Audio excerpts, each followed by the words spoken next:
আজকে হলো জানুয়ারি মাসের 11 তারিখ 2024 সাল। কিন্তু আমি এখন এই মুহূর্তে আছি নোয়াখালী সরকারি কলেজ আমাদের।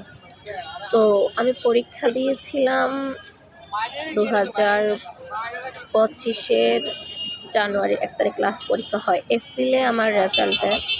এ পর্যন্ত কখনো আসা হয় নাই। আর এসেছিলাম একদিন অন্য ভাগ্নির সাথে অন্য কাজে এসেছিলাম, আবার গিয়ে চলে গেছি। আজকে আসছি মূলত সার্টিফিকেট নেওয়ার জন্য। আজকে হয়তো লেখাপড়ার কলেজ জীবনের শেষ দিন হতে পারে। মাস্টার্স করার খুব ইচ্ছা, গ্যাপিং দিছি যেহেতু আমি প্যারামেডিক্যাল করতেছি, ইচ্ছা আছে করার। যাই হোক, আজকের অনুভূতি এবং কলেজে প্রথম যেদিন আসছি এবং যেদিন পরীক্ষার আমি অ্যাডমিট কার্ড প্রথম ফার্স্ট ইয়ারে নিতে আসছি, মানে সেই মর্মান্তিক দিনের কথা, যেটা আমি মানে বলতে গেলে খুব একদম নার্ভাস হয়ে যাই। খুব শক্ত থেকে বলার চেষ্টা করতেছি। প্রথম দিন যেদিন আসি, আমার তনিমা বিনতে অনেক, আমার বৌমা পাবেন, যার কথা না বললেই না, সে আমাকে ভর্তির জন্য ইনভাইট করে। অনেকজনকে বলার পরে ও লাস্ট আমাকে সঠিক তথ্যটা দেয়। খুব ইচ্ছা ছিল যে ভর্তি হওয়ার জন্য, অনেক চেষ্টা করছি 9 বছরে, কখনো হয়ে ওঠে নাই। লাস্ট ও আমাকে ভর্তিটার ইনফরমেশানটা দেয়। পর আমার ভাগ্নি ছিল, নিশাত ছিল, 3 জনে আমাকে ঘুরে ঘুরে পুরা কলেজ দেখাইছিল।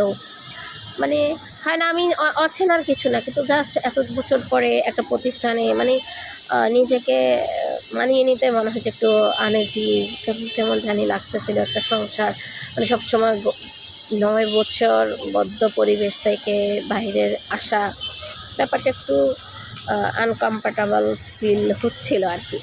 যাই হোক, ওরা সাহস শক্তি সব কিছু জুগিয়েছে।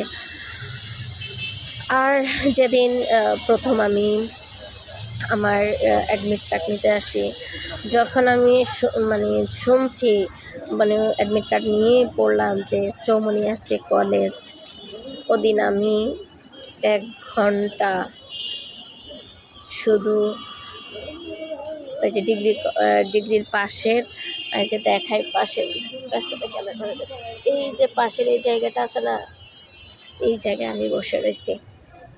শুধু বসে থাকি না, কান্না করছি। যে মানে অনেক কিছুই মনে পড়লো, অনেক কিছুই চিন্তা করতেছিলাম যে একা আমি কীভাবে যাব, ওখানে চিনি না, আসবো কীভাবে, যেহেতু শীতকাল ছিল, পরীক্ষা সন্ধ্যা হয়ে যাবে আস্তে আস্তে। মানে প্রথম দিনের অবস্থাটা যে কেমন হয়েছিল, যেটা আসলে কাউকে প্রকাশ করতে পারবো না। আপু বাসা থেকে ফোন দিচ্ছে, আমার ভাবি ছিল বাসা, একটা জ্যাঠাতো ভাইয়ের বউ, বলতেছে উনি আসতেছে না, কারণ আমি আসবো, অ্যাডমিট কার্ড নিয়ে যাবো, চলে যাবো, কিন্তু আমি যাচ্ছি না, আমি উঠতে পারছি না। মানে এখানে বসছি যে আমি আর উঠতে পারতেছিলাম না।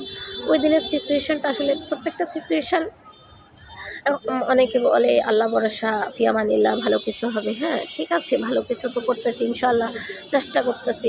অনেক বেশি বড় সড়ে ইয়াং বয়সে যেরকম পারতাম এখন পারতেছি না, তারপরেও চেষ্টা করতেছি। সফলতা একদিন আসবেই। তো তারপরেও সিচুয়েশনগুলো, পরিস্থিতিগুলো যে কেমন ভয়াবহ, সেটা প্রত্যেকটা মানুষের সাথে ঘটলে সে মানুষটাই ফিল করতে পারে, উপলব্ধি করতে পারে। অন্য মানুষ হয়তো বলতে পারে, তারপরেও আপনারা যা আমার ব্যাপারগুলো উপলব্ধি করতে পারেন, বুঝতে পারেন, এতে আমি নিজেকে একটু প্রশান্তির জায়গা দিতে পারি, যে না, আমাকে বোঝার মতো কেউ আছেন। যাই হোক, খুব মর্মান্তিক দিনগুলো গেছে। প্রথম দিন কলেজে যাওয়ার স্মৃতিটা অন্য একদিন বলবো নি। তো একটা ভিডিওতে বলতে গেলে অনেক বেশি লং ভিডিও হয়ে যাবে। আপনারা যাই লাস্ট পর্যন্ত আমার কথাগুলো শুনছেন, অবশ্যই আমার জন্য একটু দোয়া করে যাবেন। সবাই একটু আমিন লিখে যাবেন, যেন কিছু একটা করতে পারি। ভালো থাকেন। আল্লাহ হাফেজ। আসসালামু আলাইকুম।